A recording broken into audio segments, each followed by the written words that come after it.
J'aurais jamais pensé qu'une entreprise comme Louis Vuitton puisse avoir autant d'investissement sur le côté caritatif. Je suis conseiller de vente chez Louis Vuitton et actuellement en mission au digital. L'humanitaire est quelque chose d'extrêmement important pour moi et j'ai été extrêmement heureux d'être sélectionné comme reporter Louis Vuitton pour UNICEF, qui m'a vraiment permis de me connecter encore plus profondément avec l'autre dans une action sur le terrain au Bangladesh à la rencontre des Rohingyas.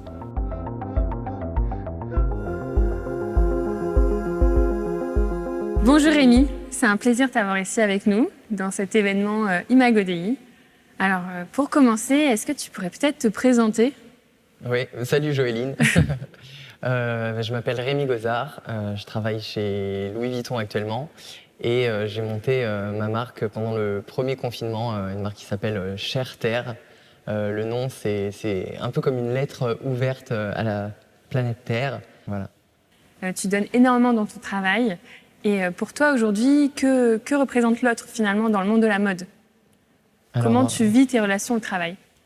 Alors du coup, c'est marrant parce que du coup, j'ai commencé dans la presse pour un magazine de mode et j'ai ressenti la plus grande connexion avec l'autre dans mon métier actuel dans la mode, c'est en vente. Finalement, je trouve que d'être en vente dans la mode, ça m'a permis vraiment de construire des relations avec les clients qu'on peut même pas imaginer soit possible.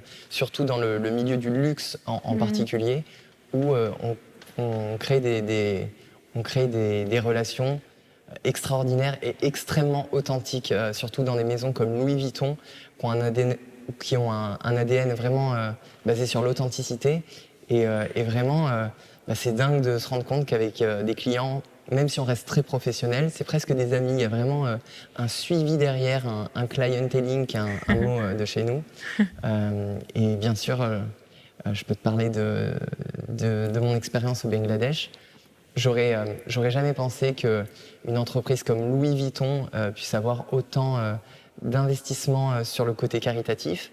Et effectivement, je suis conseiller de vente chez Louis Vuitton et actuellement en mission au digital. L'humanitaire est quelque chose d'extrêmement important pour moi. Et j'ai été extrêmement heureux d'être sélectionné comme reporter Louis Vuitton pour UNICEF, qui m'a vraiment permis de me connecter encore plus profondément avec l'autre dans une action sur le terrain au Bangladesh à la rencontre des Rohingyas. Waouh! Et pour toi donc, comment fonctionne finalement la mode avec les autres sphères? Comment la mode en fait peut influencer l'autre?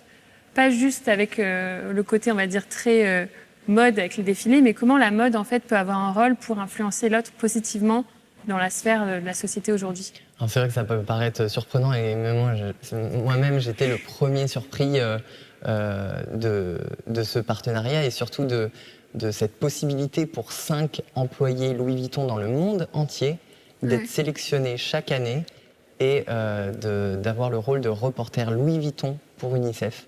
On peut penser que c'est l'image, mais finalement derrière ce qu'il faut regarder c'est les chiffres et les actions qui sont faites, qu'est-ce que ça change sur le terrain. Et ça change la vie de milliers de personnes. Donc c'est ça qu'il faut regarder finalement. C'est plus de 8 millions de dollars qui ont été soulevés dans ce partenariat. C'est vrai que malheureusement, l'argent, c'est un sujet extrêmement tabou. Mais quand on regarde les chiffres, ça change la vie de milliers d'enfants. Pour beaucoup de personnes, le luxe représente quelque chose d'inaccessible, de très loin et vraiment très superficiel. Pour toi, que représente le luxe? Pour moi, le luxe, c'est la qualité et le savoir-faire. C'est ça. Bien sûr, les prix sont plus élevés dans le luxe, expliqué par cette qualité et ce savoir-faire. Il y a aussi, bien entendu, on sait ce que c'est, il y a aussi le storytelling. Mais ces grandes entreprises, pour moi, c'est extrêmement important. Elles ont une responsabilité puisqu'elles rayonnent. Et je trouve ça vraiment magnifique que certaines en particulier s'impliquent énormément dans cette cause, utilisent leur aura, leur communauté pour faire du bien sur Terre. Il y a l'image, mais il y a aussi les actions qui sont créées grâce à cette audience, grâce à ce rayonnement. Qu'est-ce que toi tu penses en fait du côté vraiment artistique dans le milieu de la mode, dans le milieu du luxe? Alors, pourquoi je travaille dans la mode? Je travaille dans la mode parce que ça m'a toujours attiré, et en particulier le côté créatif, les shootings, les produits innovants, c'est ça qui m'a toujours plu. Et de voir que certaines marques s'engagent derrière, en plus d'un côté créatif, je trouve ça vraiment magnifique d'associer ces deux éléments. Super. Et aujourd'hui, tu travailles en mission au siège. Donc, c'est encore un autre espace de travail. C'est que les entreprises comme ça, on découvre une multitude de différents métiers. Et du coup, qu'est-ce que tu comprends encore du monde de la mode, du monde du luxe? Qu'est-ce que cette expérience t'apporte aujourd'hui? Où je retrouve finalement mon métier d'avant. Donc, c'est cette gestion du site internet au digital, avec la présentation des produits. J'ai une vision un petit peu plus stratégique, ou en tout cas une vision différente, digitale, d'un vrai magasin. Donc c'est très intéressant, j'en apprends beaucoup. Merci beaucoup. Concernant le digital, c'est vrai que le luxe a, au commencement, eu beaucoup de questionnements concernant le côté digital, finalement, de mettre un peu de distance à travers un écran. C'est pendant que le monde entier développait les réseaux sociaux, etc., le luxe, c'est aussi de l'expérience, c'est des relations, comme tu disais. Et que penses-tu du coup du digital dans le luxe concernant les relations? Tu penses que ça améliore les relations entre les conseillers de vente, les clients, ou au contraire, c'est quelque chose qui peut affaiblir dans le futur ce côté relationnel? Je pense qu'on l'a tous vu ces derniers mois. On n'aurait jamais imaginé cette crise, et finalement, on s'est tous complètement adaptés extrêmement facilement, et beaucoup plus facilement qu'on l'imaginait. Tout le monde s'est vraiment adapté à ce figital. On en parle beaucoup. On s'est tous adaptés à acheter par téléphone, commander sur le site internet. Et finalement, c'était une transition qui était obligatoire, du coup, vu la situation et le contexte. Mais finalement, on s'est tous, mine de rien, très très bien adaptés à cette situation, je trouve. C'est qu'on a vu des défilés en ligne. C'est que là, on est en pleine Fashion Week. Et c'est incroyable, ce côté vraiment digital, où on découvre plein d'innovations. Exactement. Et les sites internet aussi des marques ont beaucoup changé. Il y a eu beaucoup aussi de chat, de pop-up chat pour se rapprocher de quelqu'un, même sur son expérience, sur l'expérience user sur le site internet. Donc j'ai vu qu'il y a plein de marques qui se sont adaptées très rapidement, je trouve, à la situation. Ok, super. Comment t'imagines peut-être le futur?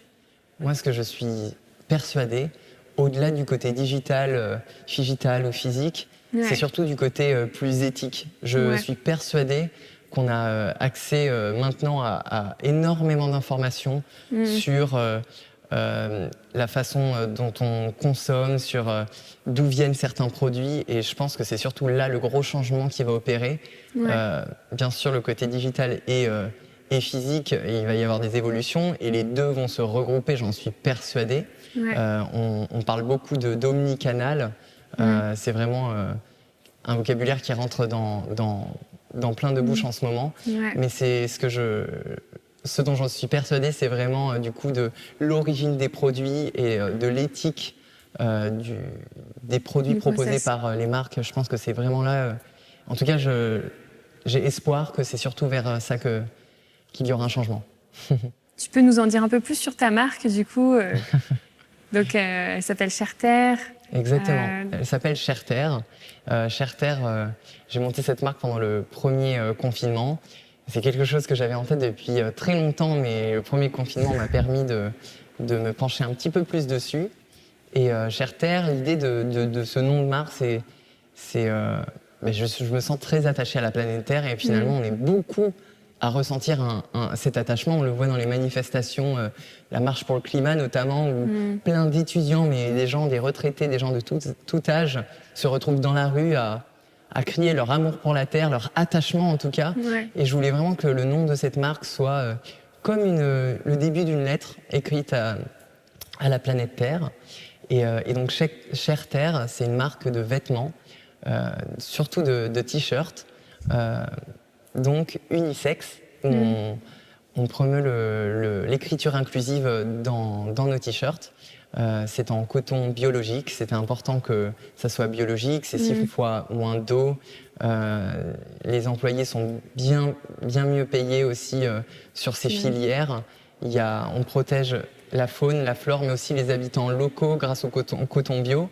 On n'en parle pas si souvent que ça, moi je trouve, du coton bio, alors que les avantages sont vraiment énormes, même pour protéger ceux qui ramassent du coup les fleurs de coton, mais aussi les populations locales qui habitent à côté des exploitations. Si tu avais peut-être des conseils à donner à des personnes qui veulent se lancer?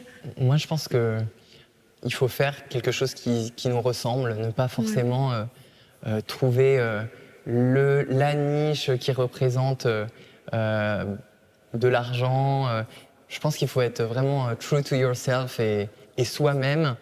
L'authenticité a un prix, parce que c'est facile aussi de faire au moins cher. Oui, bien sûr. Et du coup, quels ont été tes challenges par rapport à ça? Parce que tu as proposé du coup un t-shirt plus cher que peut-être un t-shirt qu'on trouvait bien sûr. Chez H&M. Donc, comment tu as vécu ça, être véritablement authentique avec toi-même? Effectivement, on voit que finalement, quand on veut quelque chose d'éthique, de propre, sans faire souffrir les hommes ou ces animaux autour, c'est un prix un peu plus élevé, mais finalement, c'est le vrai prix de ce qu'on devrait payer. Et je pense que la plupart des gens sont vraiment en train de changer aussi leur façon de percevoir le produit et son vrai coût. On se rend compte qu'on ne peut plus acheter un t-shirt à 6 € jetable. Et les gens ont vraiment changé, je trouve, leur mindset de ce coût, du prix, par exemple, de ce t-shirt. En espérant dans le futur que ça aille vraiment dans ce sens-là. Merci beaucoup, Rémi. Merci, Joëline.